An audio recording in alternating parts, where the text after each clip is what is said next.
Good day, subscribers! Thank you so much for joining me today. I am Jeremy. This is the Financial Education Channel, and today we're doing one of my favorite segments on this channel, which is It a Buy? And today we're discussing Whole Foods, and is Whole Foods stock right now a buy? I cannot wait to get into that with you guys, but first I need you to do me two favors. I need one, for you guys to leave me a comment on what stock you'd like to see in next week's video. That's number one. Number two, if you could please let me know if you're interested in this becoming a twice a week series. Currently it's a once a week series. I like doing this so much. It's such a passion of mine to break down stocks and try to figure out, is this stock a good investment? Is this one a good investment? That I'm kind of like feeling like, even though these videos are actually the most work of any videos I do as far as the time I put in, I feel like I'm so excited about it. But I want to know if you guys have an interest in this being a twice a week series, and if this is a type of series that you would watch even if it's a stock you don't know very well or something like that, or if you only watch this series if it's a stock you know very well and you track and those kinds of things. If you could leave me any clarity in that comment section, that would be awesome, and thumb up the video if you like these kind of videos where I'm breaking down a stock. So first off on your screen now, we're showing Mighty Man. Mighty Man, congratulations on being the one pick this week on if Whole Foods is a buy. Congrats once again. We have another winner, and I'm excited to break down Whole Foods today. I'm glad that was actually a stock, because I used to be invested in Whole Foods about, I would say 3 years ago, 2-3 years ago, probably more toward 3 years ago. And at that time, Whole Foods was a high-flying stock. Since then, I believe it's dropped off considerably from that time period, and I'm excited to just look back into it. Should I invest in Whole Foods again? I used to be an investor in it. Let's get right into this, guys. So first things first, we got to act like we don't know what the heck Whole Foods is. Whole Foods, so what I'm on the 10K section of the annual report, or 10K, whatever you want to call it. It's in the investor relations page on Whole Foods website. Anytime you want this information, you just go to whatever company you're looking into and go to the investor relations tab and then click the annual report. Whole Foods is a leading natural and organic supermarket, the first national certified organic grocer, and most uniquely positioned as America's healthiest grocery store. The company was incorporated in 1978, opened the first Whole Foods in 1980, is based in Austin, Texas, and they had an IPO in 1992, which I wish I was friggin' not like a couple years old at that time, and I was investing, because holy smokes, could I have made a lot of money on Whole Foods stock over the coming two decades. And it trades under the ticker symbol WFM for Whole Foods Market. And we'll just kind of go down a little bit lower there to the last paragraph. We have one operating segment, natural and organic food supermarkets. We're the largest natural and organic food supermarket in the U.S., the 5th largest public food retailer, and the 10th largest food retailer overall based on 2014 sales rankings as a Progressive Grocer. As of September 27, 2015, we operated 431 stores, quite a few, but still they probably have a lot of room for expansion, in the United States and Canada and the United Kingdom, averaging over 8 million customer visits each week. Our stores on average are 39,000 square feet. All right, so that gives us a good summary of what Whole Foods is. They're an organic grocery store. They do have some non-organic products, but they're mostly known as an organic grocery store, more of an upscale grocery store. If you've ever been into a Whole Foods, you know exactly what I'm talking about. Let's go ahead and move on. So on this page, what I wanted to highlight, this is all still in the annual report, just so you guys know. On this page here, I see something that's interesting, something that's a potential great thing and also a potential downside. So right now, you can see, this is looking at sales and where they come from. The United States accounts for almost 97%, 96.9% of all sales in 2015 came from the United States. Only 3% came from Canada and the United Kingdom. So that's exciting in that if they could ever actually expand internationally and somehow bring the Whole Foods brand and make it what it is in other countries, that's a huge opportunity for Whole Foods. The question is, can they do that, or are they just basically limited to the United States and maybe Canada, and they can't really ever get out of here? Because what happens when the growth runs out in the United States? Well, you're not going to be able to do much at that point. You're just going to be stuck with a stagnant stock that's not going to grow unless they can go internationally at that point. So it's a potential downside right now. It's also a potential upside in the future if they can go to international markets. Let's go on to the next page. We have, so what I highlighted here is basically this first part, the first top of the paragraph, and it's our purpose and core values. And this gives you a little more sense of Whole Foods. And I thought this was important because I understood this stuff as a shareholder in Whole Foods. We sell the highest quality natural and organic products available. That's what they preach, and that's what a lot of people think. We satisfy and delight, nourish our customers. We support team members' happiness and excellence. That is absolutely true. They do pay their team members generally much more than you can get working at another grocery store or another retailer. We create wealth through profits and growth.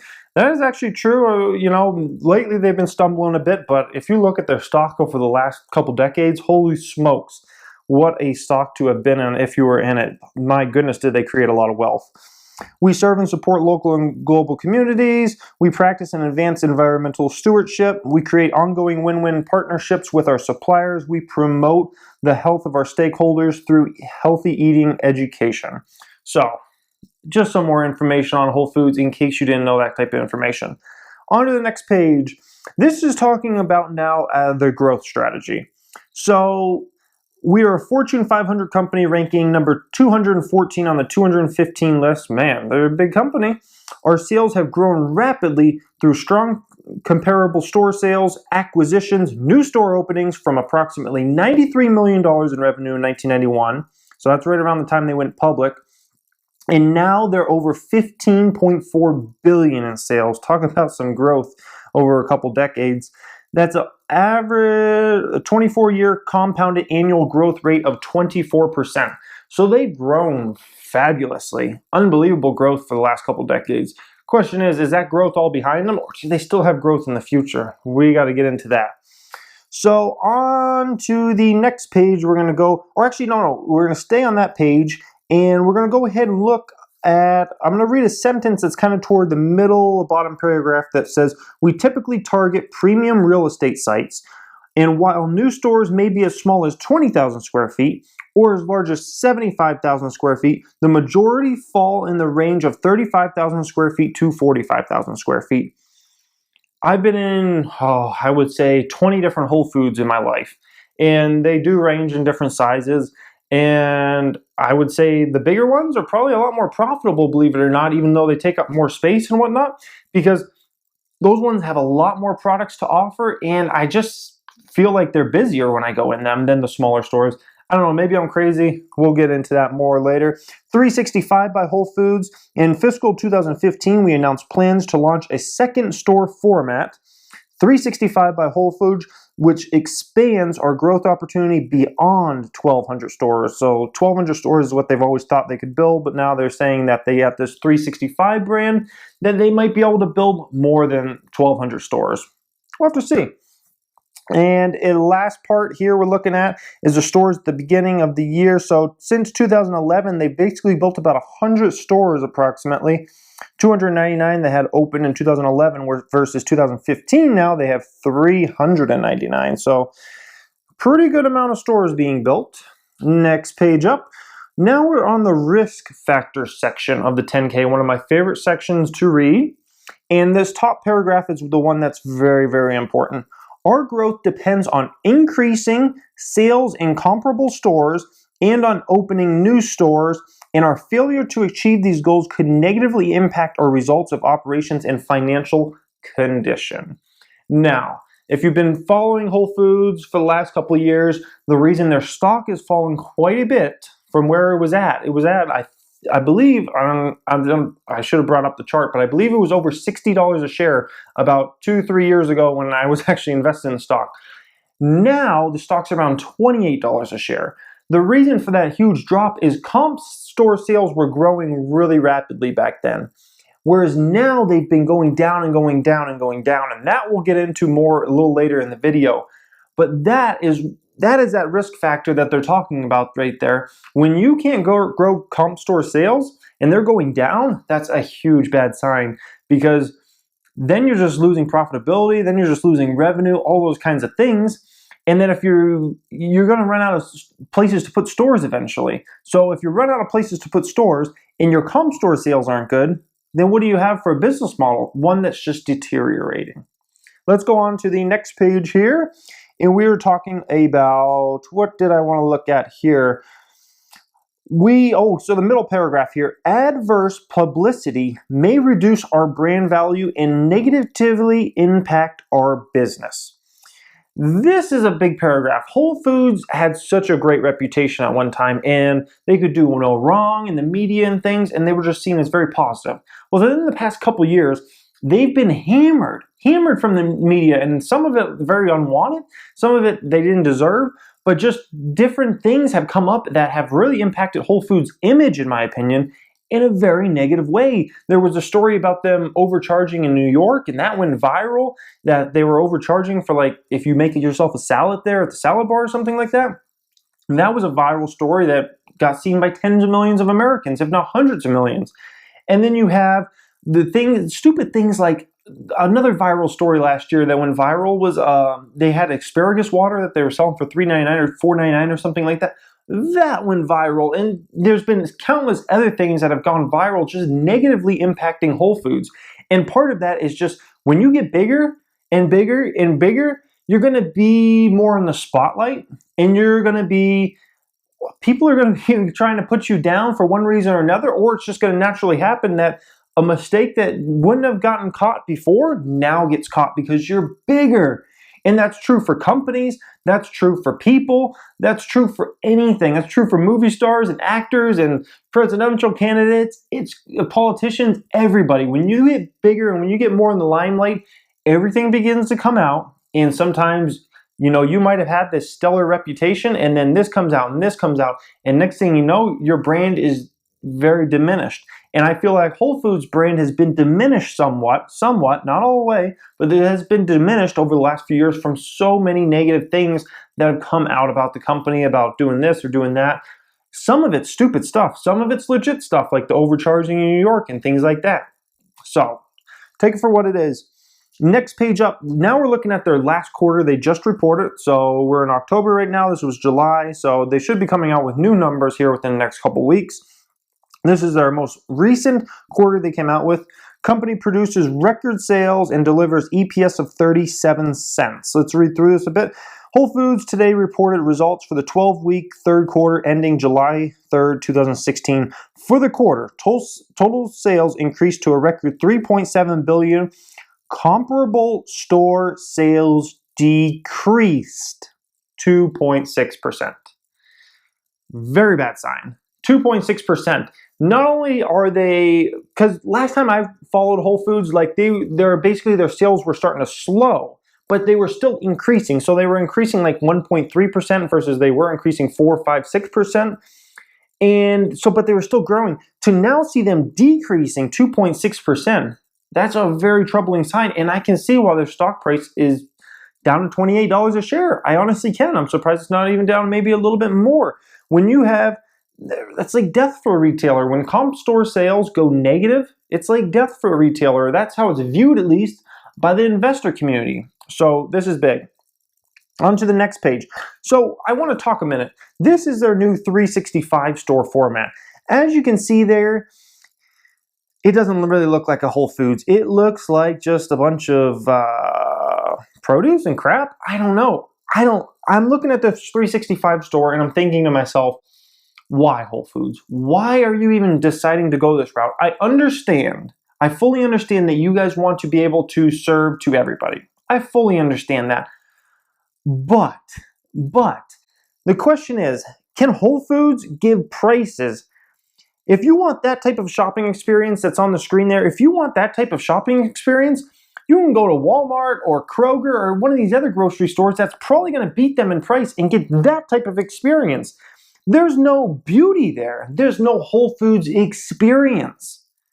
When I go to Whole Foods, I don't go to Whole Foods to go food shopping personally, and I don't know anybody that really does do their full grocery shopping at Whole Foods. When I go to Whole Foods, it's because I want an experience. I want to go drink a latte, walk around the store. I want to pick out some fancy little olives that I can eat on the weekends. I want to do stuff like that. I want to try to find some type of rare drink that I've never seen before in my life that I can't get at another grocery store.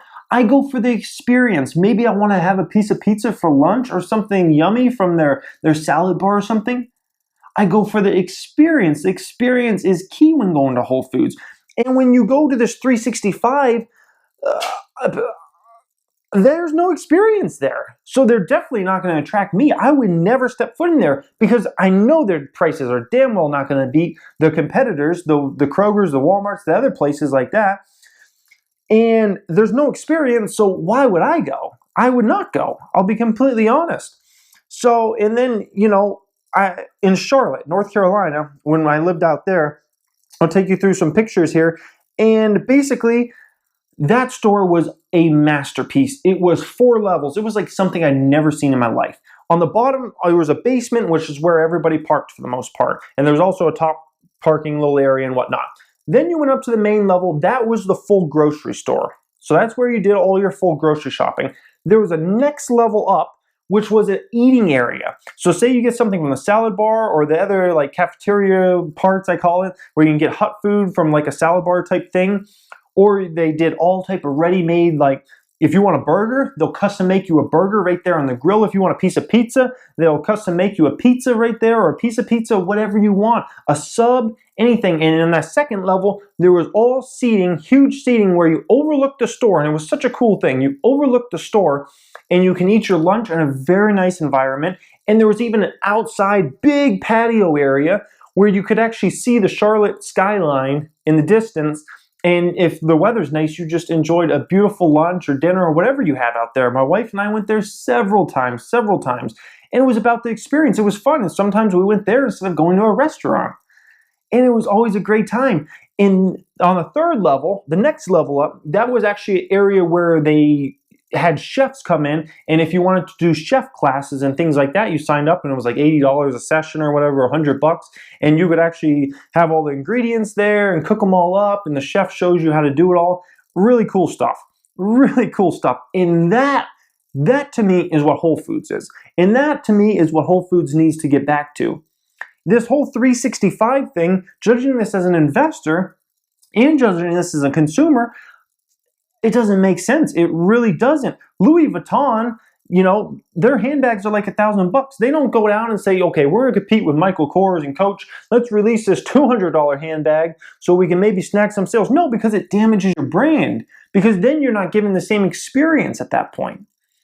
So Ferrari doesn't just say, okay, let's make a $50,000 Ferrari. No, because it'll damage the brand. Because brand is so important. And when you built a great brand off of something and you go to something else, sometimes people kind of reject that.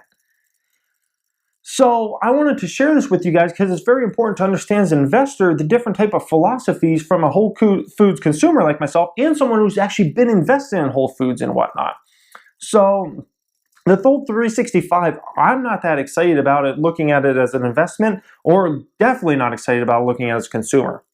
Let's go on and get on to the next page here. Now we're looking at the income statement. We're digging a little deep into the financials. So we see in 2013, which is all the way in the far right, they did just under $13 billion in revenue. Next year over, they did over 14. The next year over, they did over 15. So their revenue is definitely going up by about $1 billion a year. Maybe it's slightly more than $1 billion a year. Let's go down and see that net income. Wow. That's not good. So 2013, they earned $551 million in net income. This past year, they only earned $536 million in net income, and yet they had well over $2 billion more in revenue. Guys, that's not a good sign. When you're getting less profitable and you got more revenue coming in, and I can understand them saying, well, it's because we want to compete and we want to go off price. Well, damn it, I think it's a bad strategy. Don't go off price. You're Whole Foods. Keep the experience up here. And if you got to keep the prices up there, then keep the damn prices up there. Well, they're trying to go to this like game where they're going to play a no-win game. They're going to try to play this no-win game. They can't win on price, in my opinion. They can't do it. I don't see how they can possibly win on price. So if you're trying to compete on price, you messed up the whole game. Why do you want to compete on price? There's all these other supermarkets going out of business left and right for the last decade. Why? Because they compete on price. And Walmart competes on price and they kick everybody's ass, and so doesn't Kroger. So last thing you want to do is try to compete on price. You want to keep the experience, the best experience by far anybody can get in any store, in my opinion, and then you're going to be more profitable. So what you don't get maybe as much revenue? What matters at the end of the day is the net income. The net income is what matters at the end of the day. Frustrating, because I just have some disagreements here. Next page up, we have the balance sheet. Balance sheet has changed a lot since I was invested in it. So they used to be insanely cash rich, have basically no debt, and now you look at, okay, let's just compare 2013, which is far right, versus 2015, far left. 401 million they had in cash in 2013, now they have 364. So a little decrease, not much. They had 733 million in short-term investments in 2013, and now they only have 155 million, so hardly anything compared to what they used to have. And next up, we're looking at long-term investments, which is right under total current assets. They used to have 302 million in 2013, now they have 63 million. Now, long-term debt has gone up, but it's still a small amount, 62 million now versus 26 million back in the day. They still have a pretty good balance sheet, but it's not what it once was. So it's a good balance sheet, but it's not the balance sheet I'm used to, which is when they had well over $1 billion in cash and short-term investments and long-term investments. So balance sheet's good, not as good as it used to be. And now we're going to go ahead and look at everything, the basic information on here. $28.30 is what it closed out at the other day. We have a 52-week range of $27 to $35, so it's near the bottom of the 52-week range. Market cap of $9 billion, so it's not a huge company, but it's not a small company either. We have a PE of 20, and they do pay a dividend of around 2% dividend yield. So not bad, not bad. I can deal with that. And a forward PE of 19. So that wraps up everything with Whole Foods, guys. Do you think I'm going to say a buy? Do you think I'm going to say a sell? What do you think there's no sell. It's either a buy or not a buy. It's not a buy quite yet. It's pretty close to a buy. So it's getting a not buy rating for this video. But I can tell you, if it was to maybe get down to a $24, $23 level, I would probably start dipping my toe in Whole Foods. At that point, Whole Foods is a buy. Right here, it's not attractive enough with comp store sales going down, with becoming less profitable, with seeing the balance sheet not nearly what it was just a few years ago, with all these negative factors that have played in from the media the last couple of years, with them not having the strategy I want right now, as far as they're trying to go down and compete on price rather than compete on experience, which is what made Whole Foods what Whole Foods is. Taking all that in, and I'm just kind of like, it's not a buy quite yet. Go down a few more dollars, then I start being interested. When I see a PE of 15, then maybe we could play at that point a comeback type theory, and maybe they'll come back and they'll be able to get those comp store sales back going again, those kinds of things. We'll see. Anyways, guys, leave me a comment on if you have an opinion on Whole Foods. Leave me that comment on if you guys want to see this be a 2-week series, and please leave me a comment on what video you want to see next week, as that will help out tremendously. If you're watching this and you haven't subscribed, you may want to. I talk so much about stock market, including this series every single week. I talk a lot about business. I'm an entrepreneur, and I talk about personal finance on this channel. Thank you so much for watching, guys, and have a great day.